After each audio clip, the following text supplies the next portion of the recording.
Good morning. Welcome to Ankura Hospital's podcast. This is your summer special. Today I would like to talk about two issues which would mean a lot in this summer.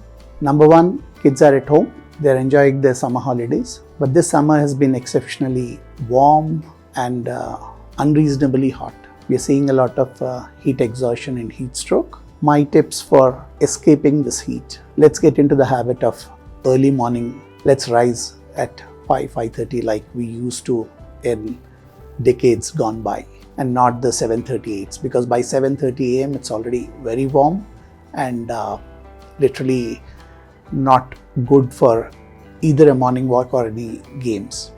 So all your outdoor activities, if they are from 5:30 to 7:30, that would be a great time to play, and kids wouldn't be hurt. It will be good for their health. Afternoons are to be spent at home, under cover.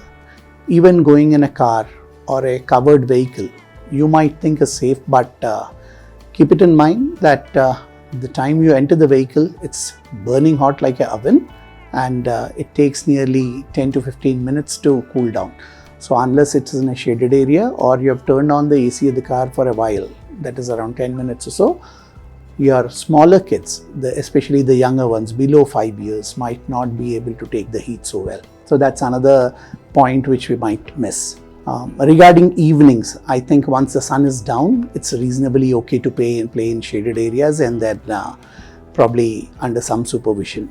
Make sure that your kids are getting plenty of water to drink. Even more preferable would be water which is filled with some electrolytes and glucose in a starch form. That would be things like ampanna, barley water, sabudana, kanji, those kind of things which can give a good taste and also fill you with electrolytes. Eating fruits would be a great idea because that would have a lot of electrolytes, and make sure that they are sipping their water very often and not only at the end of their games. Give them good clothes which are airy, preferably white, loose cotton, and make sure that their head is covered. Kids who are prone to headaches or who have some symptoms of migraine should have large hats which cover their eyes, and probably also shaded glasses. Instead of going for those fancy glasses or shades, we can go for simple photo gray or photo brown prescription glasses which are neutral.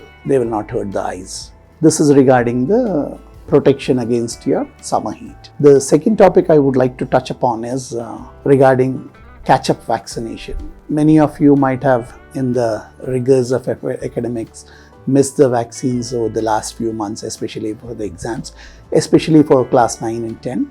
This is a good time to remind you that you might be due for your DTAP vaccine, which is a 10-year vaccine. Some of you probably are also due for your hepatitis B booster, MMR booster. Some of you might also be due for human papilloma virus, that is the cervical cancer preventing vaccine. So these are the vaccines which you might be due for and might have missed. Also, children who have taken the old time typhoid polysaccharide vaccine, this might be the right time to choose your conjugate vaccine which works a lifetime. Hepatitis A, if you have not covered, summer is a good time to cover it up because many of the kids will be eating out. So make sure that you are up to date on your vaccines, and this is a very good time to catch up. The third point which I'd like to cover is for parents with very small kids. Injuries are very, very common in summer holidays because kids are together and adult supervision is not much.